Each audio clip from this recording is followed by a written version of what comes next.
What's going on, people, and welcome back to Rootz TV, a different setting, but still talking about grassroots football. Baller League to be exact. Baller League Week 1 has come and gone, and yeah, I'm here to give my reaction to it. And to be honest, overall, I was impressed, as should be. Do you know what I mean? If you put that much time and money and effort into production, you should come away with a good product. So I'm impressed with everything that went on. Some of the ballers, let's get into that eventually, but I'm here to kind of summarise the day overall. 6 games were played, 6 hours worth of football, and overall, it was good. It was good. Still room for improvement. Even the CEO afterwards, I like how he came out and is very open and honest and said that more improvements could be made, because obviously he's seen the products done in different countries, so he knows that there's levels to this as well. I think it was a okay first game day. Yeah. But I saw, of course, 2,000 things that can improve. So, in my opinion, there's a lot more that could be done to make this good. Even in terms of explaining some of the formats as well, or some of the rule changes that you're not stereotypically used to. But we'll get into that shortly. But overall, it was good. Let's start off with the main headline. So, the main headlines for me, obviously, PK Humble, the star of the show. It's been in the headlines as of late, you know, let's say the social media headlines, especially with Simon Inside being called a, in quote unquote, roadman, and then silencing the critics, or silencing one critic, should we say, and then scoring for Yanited as well. Heavily involved, that's PK Humble. These are the looking to cause problems. PK Humble! Welcome to Baller League! Ah, look at the celebration as well. He's got some moves. It is London, the first goal scorer in Baller League UK, number 17, Percy Kiekmeni. Very impressed with Angry Ginge'S team. Very, very impressed with them. And yeah, they obviously got the dub and sit top of the table. So very impressed. Like it, Angry Ginger. Got a good balance of ballers and workers. Harry Kane as well, not the Harry Kane, of course, but Harry Kane doing very well. And yeah, like, I just think they're very well rounded in terms of their team and who they've got. A lot of non-league experience in there, with obviously PK and Mehdi and others as well. So I expect them to do big things, especially hopefully within that top 4. Did I put him in the top 4? First team that I'm going to pick, it's got to be SDS FC. I'm also going to go for Vision FC. I've got to say Mini Minter's team. And then the last team that I'm going to predict to be in the semi-finals, I think I'm going to go for the 26ers, John Terry's team. Anyway, I'll have to flush that back. Hopefully I'll put them in the top 4. If not, then I might be in humble pie early doors. But again, it's still a lot of weeks to go, shall we say. N5, or should we say the Invincibles, or maybe that's the reason why they weren't called the Invincibles. Didn't look too good. No Lundberg, no Robert Perez. And that's the other thing I'll get into as well in terms of, you know, the highlights and the lowlights. Some of the highlights obviously were the people that were the star of the shows, the people that you know, PK, for example, Marvin Sordell, for example, Amin, or Smalls, as most of the small-sided team knows. But then some of the people that didn't show, i.e. the whole of Depot Trio didn't turn up, which is disappointing.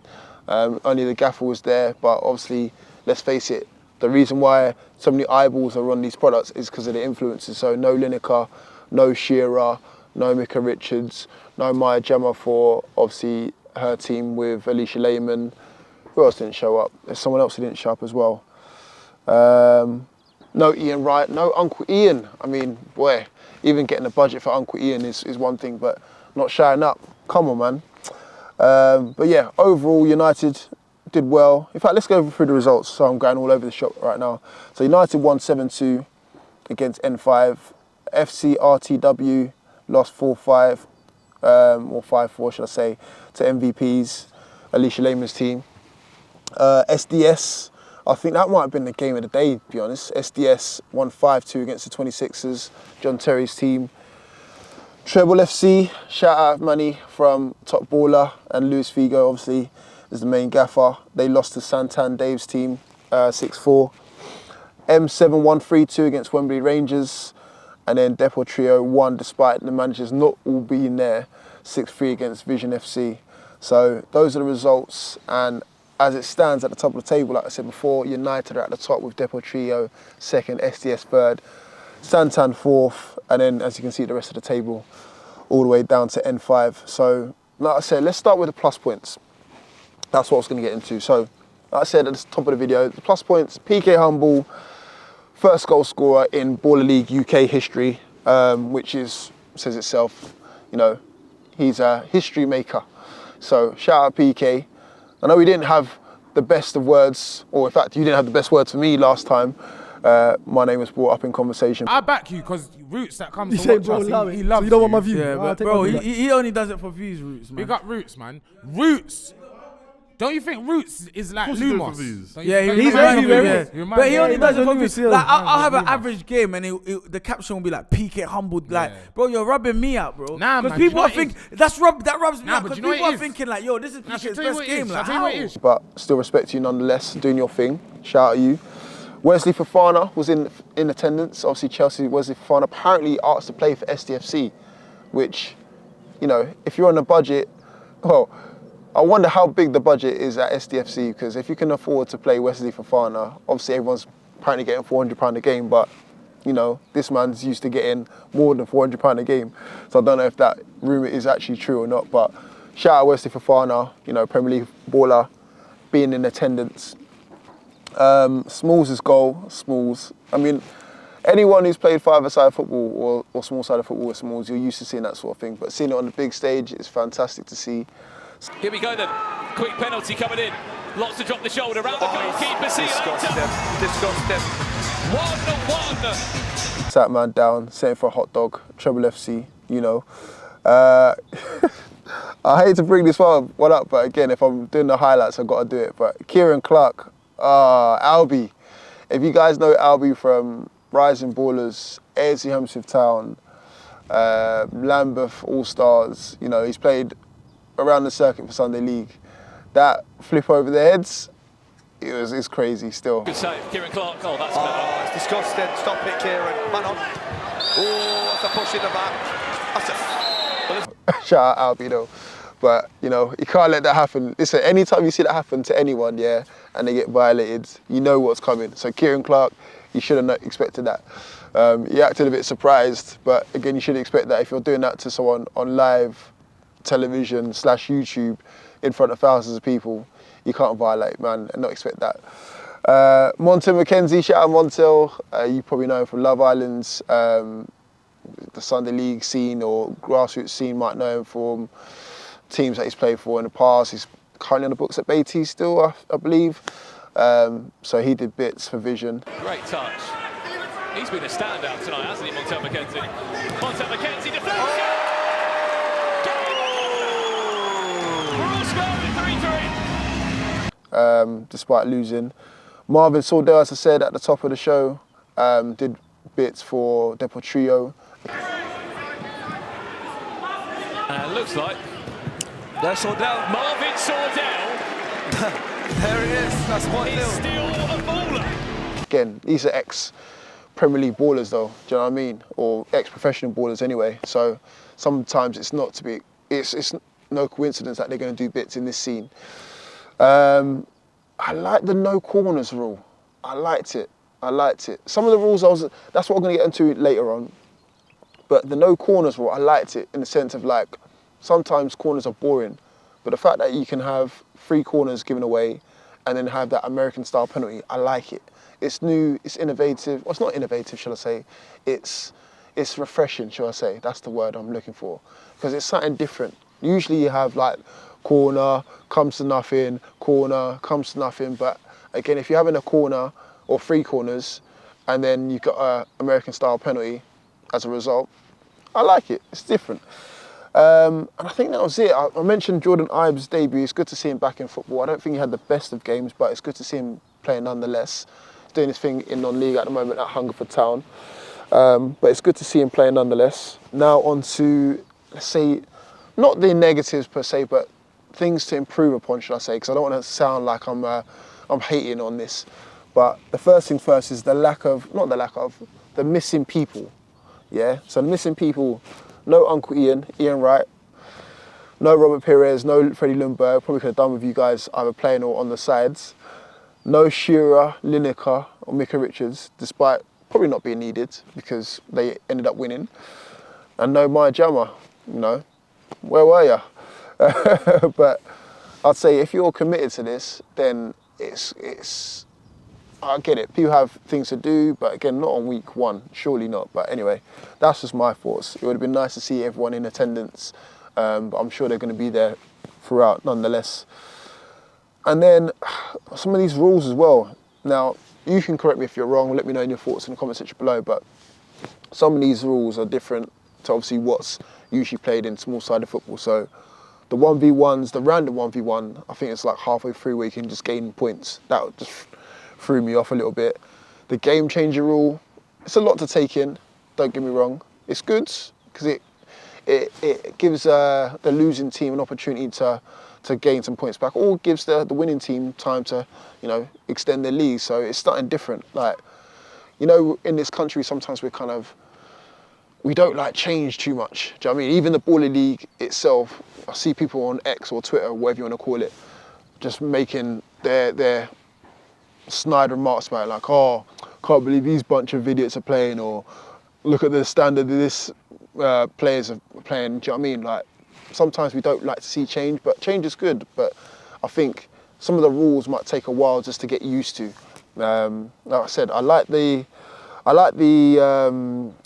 no corners one, because no corners is good, and having the penalty as a result is good. But some of the random ones, I don't know too much about them just yet. But come back to me in like week 2, week 3, maybe week 4, and I might change my mind. And then the last one. The last one was maybe a change of commentators or change of presenters. I don't know, because it's on Sky and they have to input their people, great. But I think what Baller League hasn't done is they've kind of overlooked or not seen the potential in the small-sided scene already. Obviously, it wasn't at the heights of what, you know, it's been taken to now, but there was a small-sided scene growing. Do you know what I mean? Whether you like it or not, like SC Dons are a big part of it. B2R are a big part of it, Stars League are a big part of it, and just Sunday League in general. So there's already a scene here where there's commentators that know the players, there's teams that already exist. So the reason why I say a change in commentary is because sometimes maybe I'm just too used to hearing Strapsy's voice on a SC Dons video, or maybe I'm too used to hearing Joel Mensah's voice on a Baiteze video, and maybe substituting them in or making them part of it would have been a better fit than some of the people that were involved. I don't know. It felt very a mix of two cultures, but it didn't quite mesh in terms of that production element of it. Like, it felt very polished. Obviously, that's the Sky Sports, Baller League, money, great.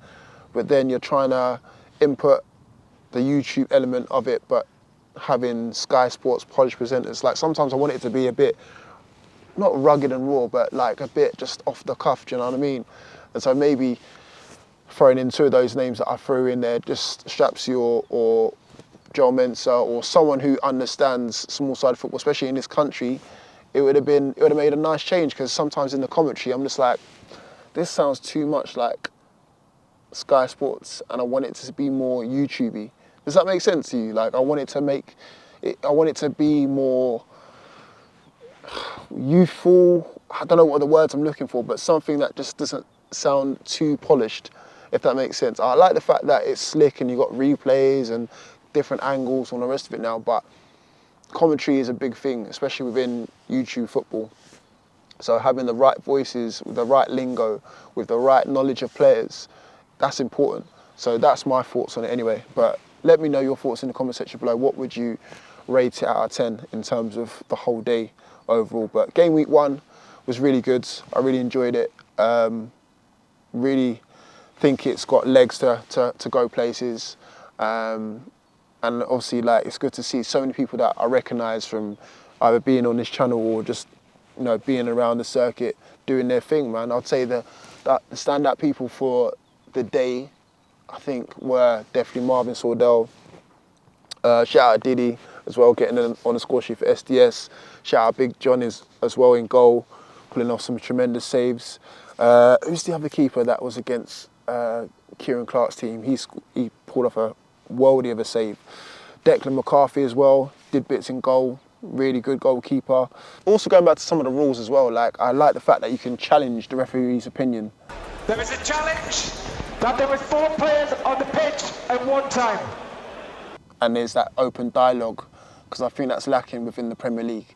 Obviously do that at small-sided level anyway, but obviously you don't have like tens of thousands of pounds of cameras around you and people commentating it. Usually it's just you and the referee or 5 of your mates ganging up on a ref. Let's have a look at it again. So at that point, there are 4 players on the pitch. Referee saying they had to affect the game. What decision are we getting? The challenge was successful. You had 4 players at one time. Therefore, I will remove 1 player for 2 minutes. Well.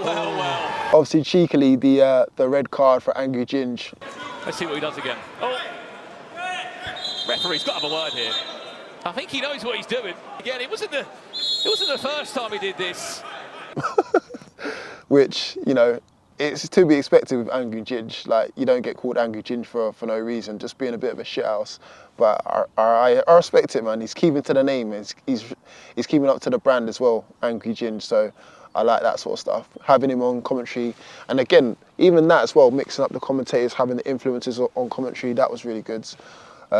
Really worked well. But like I said, it would be nice to implement some of the people that already exist as part of this scene, just to kind of get them more involved, man. Like, I feel like some people were overlooked, and it's good to see other people that are part of this, social media influencing culture at the event. Shout out Teniola, shout out Frida, see them down there making content as well. Definitely should be able to get more of these people involved, because like I said before, there's been people already been around this culture creating content with these people who know these people have a good relationship with the players. So why not get them involved, man? Like, I feel like, I don't know if they intentionally did it or not, but Baller League kind of isolated and just thought, we're going to do our own thing, and maybe not learn from what's already existing out there. Do you know what I mean? But like I said, overall, I think this has got legs. I really do. Like, I really want this to work. It works well for people like myself who talk about grassroots football on a daily basis. It works well for the players that are getting paid now to do what they love. And overall, it's great, fantastic content for us to enjoy, man. And it's quick, sharp, to the point, no hanging about. Gone are the days when you see Premier League games. Those Premier League games where you watch and you're like, oh, this is boring 0-0. You're not going to get that at Baller League. Do you know what I mean? I think just the rules need taking a little bit getting used to, and maybe some of the presenters as well. So overall, very impressed. If I was to give it a marking out of 10, I'd say it's a 7, a solid 7. Still room for improvement, but 7 out of 10. Even some of the guests that they had on, decent. They had Dynamo on, bit of a random one, but star power and that. Bilal, naughty boy, got a sin bin. Jardel, shout out Jardel. Funny enough, seen him playing the day beforehand for Highgate Albion. Once again, congratulations to Highgate Albion for making the final of the FA Sunday Cup. It's nice to see Hussein on the score sheet as well. If you know from this sort of way from Northwest London. Cole da Silva, big up Cole as well. Big up Diddy. It was good to see Albi, who was a late transfer in there, or late call-up, should I say, although it went viral for the wrong reasons. Shout out Albi. Mike Hill got on the score sheet as well. Even did the 1v1 challenge as well with Smalls, I believe. Yeah, man, Treble FC got a decent team as well, man. Leon's in there. When did Leon get in there? I didn't know Leon's in there. Rah, that must have been another late call-up, Manny, okay, Manny, you got a decent team, So one of the highlights of the night, M7 versus Wembley Rangers, also known as the All Nations Derby. If you know, you know. All Nations Sunday League team, based in West London. Arjun playing for M7. Domingos Perez playing for Wembley Rangers. Domingos Perez went close. Depot Trio, Adam Dawson, big up you. Although I was expecting more from you in 1v1s, man. I thought that would have been your playground. I didn't see no tricks or flicks or anything like that, man. Come on, man. Big spotlight on you and you went safe. look, it's only week 1, so the results here are not going to be too reflective of what's going to be happening throughout the whole season. Obviously, there's still 9 more weeks to go, so who knows what could happen in those 9 weeks. The fixtures are not out yet, so I think that might be something that they might need to work on throughout the next coming weeks, just so people can buy into what games are coming up. Because I don't know about you, but say, for example, in the Premier League season, I always look out for who's Newcastle's got in so-and-so date, so I can look forward to that date. So it might be something that fans of certain players or certain teams might want to do as well. So Baller League, if you're watching, if you're listening, get the fixture list out there. If you don't know it out, or if you don't know it already, get it out there sooner rather than later, because I see that you're trying to get more people throughout the doors and obviously fill up the Copper Box Arena. I think they're doing bundle packages for like 15 quid now, which is great value. But at the same time, people want to know what they're letting themselves in for. They know that it's going to be 6 games, but they want to know what fixtures are happening throughout the season. So I'd say that would be something to work on for the next couple of weeks. But overall, like I said, I'd give this a 7 out of 10. Still room for improvement. Still, you know, I like even the cutaway section where interviews were happening whilst they were in the barber chair. Maybe we can mix it up a little bit, you know, in and around the arena. Maybe even engaging some of the fans as well, because it seemed to be very influencer central and player central, which is great. Obviously, we want to get to know the players, and obviously we're there for partly the influence as well. But if you want more fans to come and be excited about it, maybe having someone going out to the fans, doing vox pops, you know, speaking to the fans and getting their opinions on things, because essentially you want the buy-in from the audience rather than just solely being about what's going on the pitch. I know they started to try and engage with the chats on YouTube, but you know, YouTubers know this better than anyone. You know, you've got to engage with your audience. So if someone's doing a super chat, for example, read out their message, as long as it's obviously not too derogatory or too offensive, that sort of thing. So I'd say making the fans more included is definitely a must going forward. But anyway, that's just been me. That's my rambly thoughts on Baller League Week 1. Let us know your thoughts in the comment section below. Who do you think is going to at least come in the top 4, or who's going to win it? Who's been the best player of Week 1? And yeah, that's it really. Thank you guys for watching as always. Make sure you like, comment, subscribe, and I'll see you guys all in a bit.